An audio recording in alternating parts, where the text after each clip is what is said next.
हिंद वंदे मातरम। स्वागत है आपका अपने टीटी फैमिली शिक्षकों के परिवार जायसवाल कोचिंग सेंटर पर, पावर्ड बाय शिक्षा ही प्रकाश है।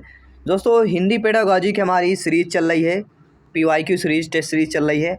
आज का जो चैप्टर रहेगा भाषा कौशल रहेगा, जो कि LSRW होता है, सुनना, बोलना, पढ़ना, लिखना। ये 4 महत्वपूर्ण कौशल है भाषा कौशल से, जहाँ से इस टॉपिक से 1 नंबर तो पक्का आता है, कभी कभी 2 प्रश्न भी पूछ लिए जाते हैं। तो इस टॉपिक से PYQ टेस्ट सीरीज है, प्रीवियस ईयर की इंपॉर्टेंट बेस्ड रहने वाली है, और जानेंगे कि अभी तक आपके टीटी एग्जाम में इस टॉपिक से किस किस लेवल के प्रश्न पूछे गए हैं। अपने तैयारी को बूस्ट करना है, अपने तैयारी को बेहतर करना है, तो आइए साथ में मिलकर इन क्वेश्चनों को सॉल्व करते हैं। कल हमने 50 प्रश्न किए थे पहले चैप्टर के। आज हम दूसरा चैप्टर करने जा रहे हैं, जिसमें दूसरे चैप्टर का प्रश्न है कि भाषा के मूल कौशलों की संख्या कितनी होती है। हमने क्या बताया, LSRW, ठीक है, मतलब सुनना, बोलना, पढ़ना, लिखना, 4 महत्वपूर्ण यानी भाषा के मूल कौशल 4 होते हैं। ये कब पूछा गया है? ये जो आपके 2018 टेट एग्जाम में और 2022 टेट एग्जाम में यह प्रश्न आया हुआ है। ठीक है, सभी लोग समझ गए? आइए बढ़ते हैं अगले प्रश्न की तरफ। सभी कमेंट कीजिएगा, प्रत्येक ब्रदर सिस्टर टीचर जिनका सपना है अध्यापक अध्यापिका बनना, शिक्षक बनना, शिक्षिका बनना। साथियों, भाषा कौशल का सही क्रम क्या होता है? 4 महत्वपूर्ण कौशल तो होते हैं, आपने जान लिया। ये 4 कौशल का सही क्रम क्या होता है? श्रवण अर्थात सुनना, वाचन अर्थात बोलना, पढ़ना अर्थात पठन करना, पढ़ना, लेखन अर्थात लिखना। तो श्रवण, वाचन, पठन, लेखन, सुनना, बोलना, पढ़ना, लिखना, ये 4 महत्वपूर्ण कौशल है। तृतीय में पठन आता है, द्वितीय में वाचन आता है, चतुर्थ में लेखन आता है, प्रथम में श्रवण अर्थात सुनना आता है। तो ये चीज़ ध्यान रखिएगा। और ये आपके टेट एग्जाम 2019 में आया हुआ प्रश्न है और 2023 में पूछा गया प्रश्न है। तो ध्यान देना, ये 2 बार टेट एग्जाम में आपके आ चुका है प्रश्न। इसके बाद देखते हैं अगला प्रश्न कि भाषा का प्रथम कौशल कौन है। तो ये हम ऑलरेडी आपको बता चुके हैं कि सुनना, श्रवण करना या सुनना, 2 पूछा जाएगा। अधिकतर संस्कृत में श्रवण शब्द देता है, तो श्रवण सुनना आपका थर्ड ऑप्शन हो जाएगा। और जिनकी तैयारी हिंदी पेडागॉजी की हो जाती है, वह कहीं ना कहीं संस्कृत का भी सेम सिलेबस रहता है, केवल भाषा लैंग्वेज का अंतर रहता है। इसके बाद अगला प्रश्न है कि निम्न में से ग्रहणात्मक कौशल कौन सा है? वाचन, लेखन, श्रवण, भाषण। ये बहुत है, इंपॉर्टेंट है। ये आपके टेट एग्जाम 2022 में आया हुआ प्रश्न है कि ग्रहणात्मक कौशल का नाम बताइए। तो हम ग्रहण किस प्रकार, कौन से कौशल से हम ग्रहण कर लेते हैं? तो वह होता है श्रवण। सुनने के माध्यम से हम ग्रहण करते हैं। तो ग्रहणात्मक कौशल की कैटेगरी पर यह ग्रहणात्मक कौशल जो श्रवण होता है, सुनना होता है, वह ग्रहणात्मक कौशल कहला जाता है। सभी कम समझ रहे हैं? प्रत्येक ब्रदर सिस्टर टीचर्स जिनका सपना है अध्यापक अध्यापिका बनना, और जायसवाल सर आप सभी का अभिनंदन करते हैं। आप सभी के माता पिता को प्रणाम, नमस्कार और नमन करते हैं। साथियों, उत्पादक कौशल कौन सा है? ग्रहणात्मक तो जान लिया आपने, अब उत्पादक कौशल के बारे में जान लीजिए। क्या वह श्रवण है, पठन है, लेखन या अवलोकन है? ये भी 2023 के टेट एग्जाम में आया हुआ प्रश्न है। तो उत्पादक कौशल कौन सा है? उत्पादक कौशल कहलाता है लेखन। लेखन किस कैटेगरी पे आता है? उत्पादक। प्रोडक्टिव कौशल कहला जाता है वह लेखन। और ग्रहणात्मक जो होता है वह सुनना होता है, सुनने के माध्यम से ग्रहण कर सकते हैं। और उत्पादक हम यानी उत्पाद हम किससे बता सकते हैं? तो लेखन के माध्यम से बता सकते हैं। कवि जो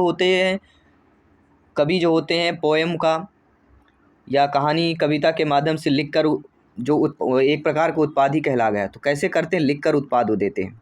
तो उत्पादक हमारा लेखन कौशल कहला जाएगा।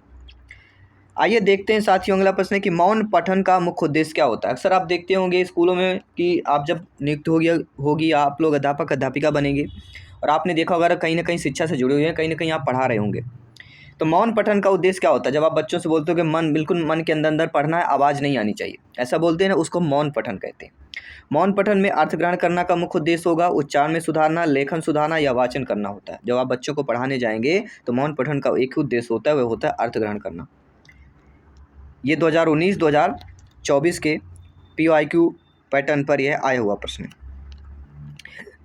अगला है कि सस्वर वाचन में सबसे महत्वपूर्ण क्या होता है? शुद्ध उच्चारण, तेज गति, रटना या लेखन। सस्वर वाचन, सस्वर वाचन के बारे में भी अक्सर पूछा जाता है। तो सस्वर वाचन में भी आप लोगों के इस टॉपिक से प्रश्न एग्जाम में पूछे जाते हैं।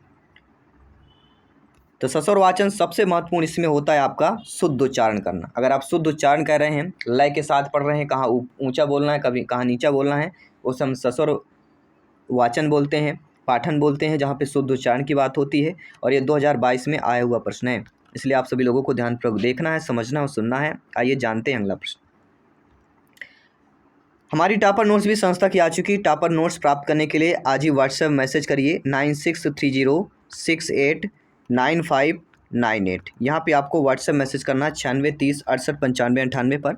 टीम हमारी आपको व्हाट्सएप मैसेज रिसीव करेगी और टर्म्स एंड कंडीशन को फॉलो कीजिए, टॉपर नोट्स प्राप्त करिए। ये टॉपर नोट्स रहेगी आपकी तैयारी को 15 से 20% बूस्ट करेगी और मजबूत करेगी, सिलेक्शन का रास्ता आसान कर देगी। टीटी एग्जाम को फतेह करने का जो टारगेट है वो अचीवमेंट कर लिए बहुत ही थोड़ा सा हेल्पफुल होगा, बहुत हेल्पफुल होने वाला। थोड़ा सा क्योंकि ये जो सारी चीज़ें बनाई गई हैं, जो हमारे पहले टीचर जो सिलेक्शन पा चुके हैं, 15 टीचरों को एक टीम बनाकर ये टॉपर नोट्स बनाई गई है कि किस टॉपिक को हमें ज़्यादा कवर करना है, कहाँ से प्रश्न टेट एग्जाम में पूछे जाते हैं। अगला कि श्रवण कौशल के विकास के लिए उपयुक्त गतिविधि कौन होती है। श्रवण कौशल मतलब सुनने के कौशल को अगर बच्चों में विकास करना हो तो आप कौन सी उपयुक्त गतिविधि अपनाएंगे। कहानी सुनना, निबंध लिखना, व्याकरण अभ्यास या परीक्षा होगी। तो अगर हमें सुनना या श्रवण कौशल के विकास को उपयुक्त गतिविधि देना है, उसके लिए हम कहानी सुनना, कहानी जितना ज़्यादा सुनेंगे श्रवण कौशल को उतना ही ज़्यादा विकास होगा। यह 2023 के परीक्षा पैटर्न पर यह टेट एग्जाम में प्रश्न पूछा गया है। अगला कि पठन कौशल का उद्देश्य क्या होता है। पठन कौशल का एक ही उद्देश्य होता है, अर्थ को ग्रहण करना। ये 2018 टेट एग्जाम में आ चुका है, 2024 में भी आ चुका है।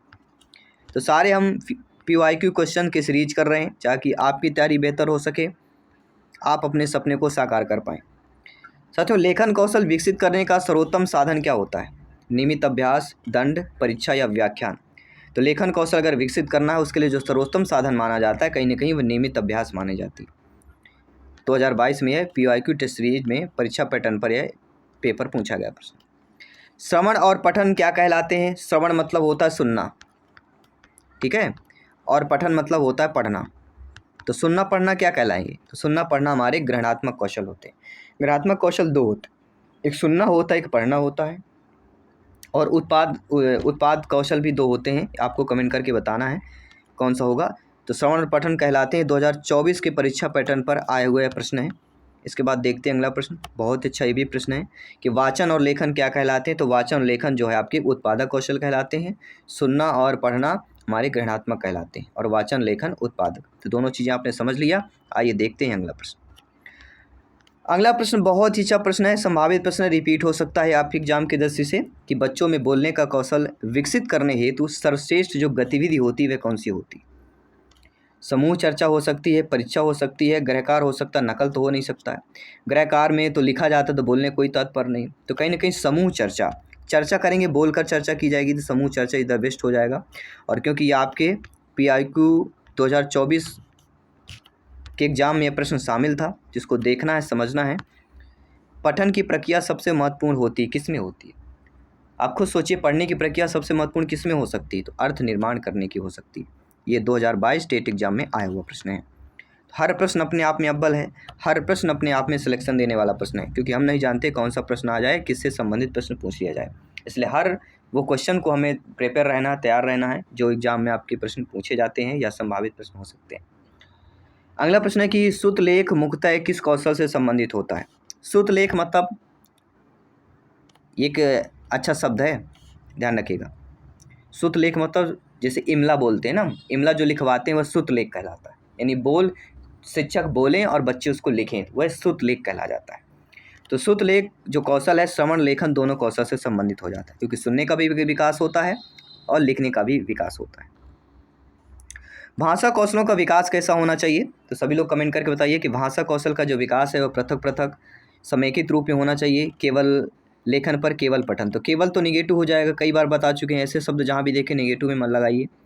तो भाषा कौशल का विकास करना है तो कहीं ना कहीं समेकित पृथक रूप होना चाहिए। ये 2024 आपके टेट एग्जाम में प्रश्न पूछा गया था। वाचन कौशल के विकास में क्या सहायक होता है। तो वाचन कौशल के विकास में पाठ वाचन सहायक होता है और अक्सर एग्जाम में पूछे जाने वाला प्रश्न है कि रचनात्मक लेखन विकसित करने हेतु शिक्षक को क्या करना चाहिए। आपकी नियुक्त हो गई, आप लोग अध्यापक अध्यापिका बन गए, शिक्षक शिक्षिका बन गए, बच्चों को कक्षा में प्रवेश कर पढ़ा रहे हैं। आपके यहाँ SDM का दौरा होता है, आपके यहाँ SDM साहब आते हैं, पूछते हैं कि मास्टर साहब ये बताइए या सर मैम ये बताइए, रचनात्मक लेखन अगर बच्चों में विकसित करना हो तो आप क्या करेंगे? आपके ऑप्शन रख दिया गया। स्वतंत्र अभिव्यक्ति का अवसर देना, केवल नकल, तो नकल नेगेटिव हो गया, दंड देना भी नेगेटिव हो गया, केवल शब्द भी नेगेटिव हो गया, तो बचता क्या है? पहला ऑप्शन, स्वतंत्र अभिव्यक्ति को अवसर देना। बच्चों में स्वतंत्रता व्यक्ति करना ये पॉजिटिव हो गया, अवसर देना भी पॉजिटिव हो गया। जब दो चीज़ें पॉजिटिव दी गई तो ऑप्शन सही होगा ही होगा। तो रचनात्मक लेखन विकसित करने तो शिक्षक को क्या करना चाहिए? एक शिक्षक यानी आप लोगों को स्वतंत्र अभिव्यक्ति का अवसर देना चाहिए बच्चों को। ये 2022 PYQ टेस्ट सीरीज में प्रश्न पूछा गया था। अगला प्रश्न है कि भाषा शिक्षण में समाचार पत्रों का उपयोग मुख्यतः किस कौशल के लिए किया जाता है? तो समाचार पत्र का उपयोग किस कौशल के लिए करते हैं? पठन के लिए करते हैं, क्योंकि समाचार जो पत्र होता है यानी कि पेपर तो बोलता नहीं है ना, वह तो बोलता नहीं, तो ना वो देखने वाला ना सुनने वाला तो होगा ही नहीं, तो श्रवण कौशल यहाँ पे हो जाएगा। ठीक है, यानी कि सुनने वाला कौशल प्रथम कौशल हो जाएगा। बोलने की दक्षता बढ़ाने के लिए सर्वोत्तम माध्यम क्या होगा? मान लीजिए आप शिक्षक है, बच्चों को बोलने में दक्षता बढ़ाना है, तो बोलने में दक्षता बढ़ाने का माध्यम आपका क्या है? वार्तालाप ही हो सकता है। बच्चों से जितना ज़्यादा वार्तालाप करेंगे बच्चों में बोलने की क्षमता का उतना ही ज़्यादा बेहतर इम्प्रूवमेंट होगा, बढ़ोतरी होगी। अगला, भाषा कौशलों में सबसे जटिल कौशल कौन मानते हैं? तो सबसे जटिल होता है लास्ट वाला, चौथा, लेखन कौशल। भाई सुनना तो कानों सुन लेंगे, वाचन है तो मुख से बोल देंगे, पढ़ लेंगे, लेकिन लिखने में थोड़ा सा कहीं ना कहीं थोड़ा जटिलता कौशल है। सबसे कठिन कौशल आपका लेखन कौशल कहलाता है।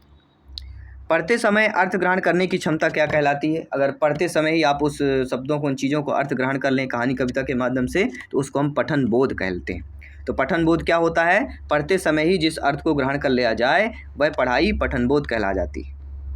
सभी लोग समझ गए? अगला प्रश्न है, बच्चों में आत्मविश्वास विकसित करने के लिए उपयोगी क्या हो सकता है? भाषा की प्रतियोगिता करना, दंड करना, परीक्षा करना, नकल करना। तो नकल, दंड और परीक्षा ये भी नेगेटिव हो गया। तो बच्चों अगर आत्मविश्वास विकसित करना तो कहीं ना कहीं भाषण प्रतियोगिता करना चाहिए। भाषण प्रतियोगिता में बच्चों में आत्मविश्वास आता है। अगला है, श्रवण कौशल के मूल्यांकन का सर्वोत्तम तरीका क्या हो सकता है? अगर सुनने वाले कौशल को हमें मूल्यांकन करना हो, उसके सबसे बेस्ट तरीका होता है सुनकर प्रश्नों को उत्तर देना। First option is the right answer. किसी भी प्रश्न पर अगर आप लोगों को डाउट है नीचे कमेंट बॉक्स में आप बता सकते हैं। अगला प्रश्न आइए, आप लोगों की स्क्रीन पर आ चुका है कि भाषा कौशल विकास का मूल आधार क्या होता है? कई बार एग्जाम में आया कि भाषा कौशल का मूल आधार क्या होता है? मूल आधार मतलब घर की नींव। भाई घर की नींव नहीं बनेगी तो आधार तो वही होता है, आधार मतलब नीचे धरती से जुड़ा हुआ। तो भाषा कौशल का विकास मूल आधार अभ्यास एवं सहभागिता होती है। First option is the right answer.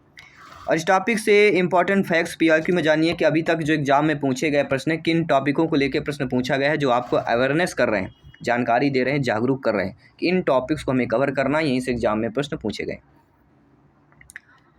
पहला है respective skills listening and reading, productive skill speaking and writing, इन चीज़ों को पढ़ना है। पहला है कौशल श्रवण है, सबसे कठिन कौशल लेखन है, मौन पठन मतलब अर्थ ग्रहण करना होता है, सस्वर वाचन मतलब उच्चारण, शुद्ध उच्चारण। तो ये चीज़ों को अक्सर इनसे रिलेटेड एग्जाम में प्रश्न अभी तक देखा हमने पूछे गए। अब देखते हैं कि भाषा सीखने की प्राकृतिक क्रम क्या है। तो प्राकृतिक क्रम वही होता है सुनना, बोलना, पढ़ना, लिखना। चाहे प्राकृतिक क्रम दे दिया जाए प्रश्न पे, चाहे सही क्रम पूछा जाए, एक ही चीज़ है।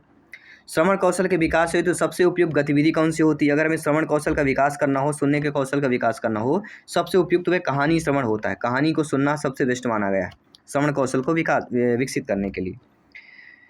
अगला, बच्चों में पठन रुचि विकसित करने का सर्वोत्तम साधन क्या होता है? पुस्तकालय, परीक्षा, गृह कार्य, दंड। तो आप सभी लोग जानते हैं, ज्ञानी सर्वव्याख्याता लोग हैं, भावी अध्यापक अध्यापिकाएँ हैं, शिक्षिकाएँ हैं, कि बच्चों में अगर पठन रुचि विकसित करना हो तो सर्वोत्तम साधन क्या हो सकता है? वह होता है पुस्तकालय। जी हाँ दोस्तों, क्योंकि अक्सर बच्चों को एक रुचि भी प्रदान करनी होती जिससे बच्चे रुचि लें पढ़ने में। क्योंकि प्राथमिक जो लेवल होता है, प्राइमरी लेवल के जो शिक्षकों होते हैं, बहुत बड़ा संघर्ष होता है। संघर्ष इसलिए होता है कि बच्चों को इंटरेस्ट भी लाना है, पढ़ाना भी है, हंसकर खेल के माध्यम से पढ़ाना है। क्योंकि बड़े बच्चों को तो नॉलेज होता है, क्या सही है क्या गलत, ये समझ होती है। बच्चों को नहीं समझ होती, काफ़ी टफ लेवल होता है। लेकिन आज भी देखिए सबसे कम जो सैलरी प्राइमरी लोगों को मिलती है, प्राइमरी टीचरों को मिलती है, जो कि सबसे बड़ा कार्य करते हैं। जिसको कोरा कागज़ को वह रंगीन कागज़ में बदलते हैं, वह प्राइमरी लेवल के टीचर होते हैं, आप लोग होते हैं। ये चीज़ थोड़ी बुरी लगती है, लेकिन जो भी है सही है, सिस्टम में है तो फॉलो करना ही पड़ेगा। बढ़ते हैं अगले प्रश्न की तरफ। सस्वर वाचन में ध्यान दिया जाता है तो कहीं ना कहीं उच्चारण पर ज़्यादा ध्यान दिया जाता है। उच्चारण अगर शुद्ध होगा तभी वह सस्वर वाचन की कैटेगरी पर आएगा। मौन पठन का मुख्य उद्देश्य क्या होता है? अगर हम चुपचाप पढ़ रहे हैं मन के अंदर, तो इसका उद्देश्य होता है अर्थ ग्रहण कर रहे हैं। पहला ऑप्शन सही हो जाएगा। अक्सर एग्जाम में आता है कि पठन बोध अर्थात रीडिंग का जो अर्थ होता है, पठन बोध का हम बता चुके हैं। पठन बोध का मतलब होता है अर्थ समझना, या अर्थ समझना का मतलब होता है पठन बोध। कई बार एग्जाम में आते हैं, तो सभी को सभी लेवल से हमें तैयारी करना है। लेखन कौशल के विकास के लिए सबसे महत्वपूर्ण क्या होता है? तो लिखने के लिए अभ्यास होगा। जितना ज़्यादा अभ्यास करेंगे उतना ज़्यादा लेखन कौशल में इम्प्रूवमेंट आएगी। वाचन कौशल विकसित करने के लिए उपयुक्त जो गतिविधि होती है वो कौन होगा? वाचन मतलब क्या होता है? मतलब पढ़ना होगा। तो पढ़ने के लिए क्या चाहिए? कविता पाठ करेंगे तो वाचन कौशल विकसित होगा। भाई जिस कौशल को विकसित करना उस चीज़ की क्रिया हमें करनी पड़ेगी। श्रुतलेख से मुख्यतः क्या विकसित होता है? सुनकर लिखा हुआ होगा तो उससे विकास क्या होगा? उससे विकास श्रवण लेखन दोनों का विकास होगा। अक्सर आता है कि भाषा कौशलों का विकास कैसा होना चाहिए? तो एकीकृत रूप में होनी चाहिए। ये 2024 परीक्षा पैटर्न पर पूछा गया है। बोलने के कौशल का मूल्यांकन किससे किया जाता है? तो बोलने का कौशल अगर करना है तो कहीं ना कहीं वार्तालाप करना पड़ेगा, वार्तालाप बातचीत करना पड़ेगा, इससे ही बोलने के कौशल का मूल्यांकन हो पाएगा। ठीक है, सारी चीज़ें आप A to Z समझ पा रहे हैं। पठन कौशल का सर्वोच्च स्तर क्या होता है? कोई भी पढ़ने कौशल का हो उसका सर्वोच्च स्तर पूछ लिया जाए, अर्थात आलोचनात्मक पाठन कहला जाता है। आलोचनात्मक पाठन जो होगा ये पठन कौशल का सर्वोच्च स्तर कहला जाता है। अक्सर एग्जाम में पूछा जाता है कि भाषा शिक्षण में चित्र वर्णन जो गतिविधि होती है मुख्यतः वह विकसित करती, क्या विकसित करती है? भाषा शिक्षण में चित्र वर्णन गतिविधि जो किया जाता है वह क्या विकसित करती है? वह बोलने के कौशल को विकसित करती है। इसके बाद अक्सर एग्जाम में कई बार पूछा गया टेट की लेखन कौशल का सबसे उच्च स्तर क्या होता है? भाई भाषा कौशल की चतुर्थ सबसे कठिन कौशल होती है लेखन कौशल। इसी कौशल का सबसे उच्च स्तर पूछ लिया जाए तब आप क्या करेंगे? तब आप रचनात्मक लेखन मिलेंगे, क्योंकि नकल निगेटिव सुतलेख होगा नहीं लेखन में। तो लेखन कौशल का सबसे उच्च, यहाँ पे सुतलेख भी हो सकता है, लेकिन सुतलेख क्या होता है? सुनना और लिखने दोनों में आता है, लेकिन यहाँ पे लेखन कौशल बस दिया गया, इसलिए रचनात्मक लेखन इज द राइट आंसर हो जाए। तो हमें समझना, हमें ये भी देखना है कि एग्जाम में जो आप प्रश्न आ गए हमसे पढ़ा नहीं हुआ हो फिर भी हम उसको सही आंसर कैसे करेंगे। ऑप्शन को देखकर हम सही सटीक आंसर कर लेते हैं। अगला, भाषा शिक्षण में कविता का उपयोग किस कौशल के विकास में सहायक होती है? भाषा के शिक्षण में अगर कविता का उपयोग किया जा रहा है तो किस कौशल के होगा? तो कविता में क्या होता है? तो कविता में वाचन अर्थात बोलना भी पड़ता है, सुनना भी पड़ता है, पढ़ना भी पड़ता है। उपयुक्त सभी ऑप्शन यहाँ पे सही हो जाएगा। इसके बाद अगला प्रश्न है कि पढ़ते समय लेखक के भाव को समझना क्या कहलाएगा? पढ़ते समय लेखक के भाव अर्थात अर्थ को समझना कि किस भाव से उसने लिखा होगा। जैसे आप बोलते हैं ना कि बुंदेलों के मुख हमने सुनी कहानी थी, खूब लड़ी मर्दानी वह तो झांसी वाली रानी थी। इसमें एक जोश आता है, एक एनर्जी पैदा होती है। उसी प्रकार से पढ़ते समय लेखक के भाव को समझना मतलब पठन, उसी को हम पठन बोध कहते हैं। आइए देखते हैं अगला प्रश्न कि भाषा शिक्षण में भूमिका निर्वाह अर्थात रोल प्ले मुख्यतः विकसित करता है। भूमिका निर्वाह रोल प्ले से एक प्रश्न अक्सर मैंने देखा है किसी न किसी पेपर में प्रश्न आया हुआ है। तो भाषा शिक्षण में भूमिका निर्वाह रोल प्ले जो विकसित करता है कहीं ना कहीं बोलने के कौशल को विकसित करता है। First option is the right answer. श्रवण कौशल का मूल्यांकन करने के लिए सर्वोत्तम तकनीकी कौन सी होती है? अगर हमें श्रवण कौशल का मूल्यांकन करना हो उसके लिए सर्वोत्तम तकनीक आपकी श्रवण बोध प्रश्न होता है। First option is the right answer हो जाए। और आप ये जानते हैं कि भाषा कौशल में कौन सा कौशल सबसे पहले विकसित होता है? तो भाषा कौशल में जो सबसे पहले कौशल विकसित होता है कहीं ना कहीं श्रवण सुनना होता है, कई बार बता चुके हैं। और आपके एग्जाम में 2018 में भी आया हुआ प्रश्न है और 2024 में भी आया प्रश्न है। तो यह PYQ जो टेस्ट सीरीज चल रही है ये आपकी तैयारी को इम्प्रूवमेंट करेगी, आपकी तैयारी को बेहतरीन करेगी। पठन की प्रक्रिया क्या होती है? यानी पढ़ने की प्रक्रिया को हम क्या बोल देंगे? अर्थ निर्माण करने की प्रक्रिया बोल देंगे। सिंपल सी बात है, ये प्रीवियस ईयर में आया हुआ प्रश्न है कि बच्चों को स्वतंत्र लेखन अवसर देने का विकसित क्या होगा? एक शिक्षक के रूप में अगर बच्चों को आप स्वतंत्र लिखने का अवसर दे रहे हैं तो बच्चों में क्या विकसित होगा? रचनात्मकता, अनुशासन, स्मरण शक्ति या परीक्षा कौशल क्या विकसित हो सकता है? थोड़ा माइंड की मेमोरी पर जोर डालिए और सही सटीक आंसर बताइए। तो बच्चों को अगर स्वतंत्र लेखन का अवसर दे रहे हैं कहीं ना कहीं उसमें रचनात्मकता, क्रिएटिविटी विकसित होगी। First option is the right answer. अगला प्रश्न है कि भाषा शिक्षण में समूह चर्चा का मुख्य उद्देश्य क्या होता है? भाई समूह चर्चा किस लिए की जाती है? हमने बता चुके हैं। समूह चर्चा का मुख्य उद्देश्य होता है भाषा शिक्षण में मौखिक अभिव्यक्ति को विकसित करना। First option is the right answer. अक्सर एग्जाम में प्रश्न आता है कि मौखिक भाषा का संबंध किससे होता है? मौखिक भाषा का संबंध श्रवण और वाचन दोनों से होता है, अर्थात सुनने बोलने दोनों से होता है। ये आपके 2022 में आया हुआ प्रश्न है। पूछा गया प्रश्न है कि लिखित भाषा का संबंध किससे होगा? तो लिखित भाषा का संबंध पठन और लेखन इन दोनों से होता है। और अगला प्रश्न है कि जो आपके 2018 में भी आया है और 2024 टेट एग्जाम में आया हुआ है कि भाषा कौशल का अंतिम उद्देश्य क्या होता है। भाषा कौशल का अंतिम उद्देश्य होता है प्रभावी संप्रेषण। First option is the right answer. तो आज का टॉपिक हमने कवर किया भाषा कौशल का। डेली PYQ टेस्ट सीरीज कर रहे हैं, अदर आपके जो चैप्टर वाइज हमारे कर रहे हैं, क्योंकि चैप्टर वाइज तैयारी करेंगे तो बेहतर होगा। ये भी पता चलता है कि हर चैप्टर से एक प्रश्न तो आना ही आना है, किसी चैप्टर से 2 प्रश्न आ सकते हैं, किसी 3 भी आ सकते हैं, किसी चैप्टर से नहीं भी आ सकता है। तो हर प्रकार से हमें प्रिपेयर रहना, तैयारी करना, क्योंकि एक दिन तो एग्जाम होता नहीं है। आपको पता है टेट एग्जाम कई दिनों चलता है, तो कई दिनों चलता है तो क्वेश्चन भी कई होते हैं। तो हर प्रकार से तैयारी करना है, प्रिपरेशन को मजबूत करना है।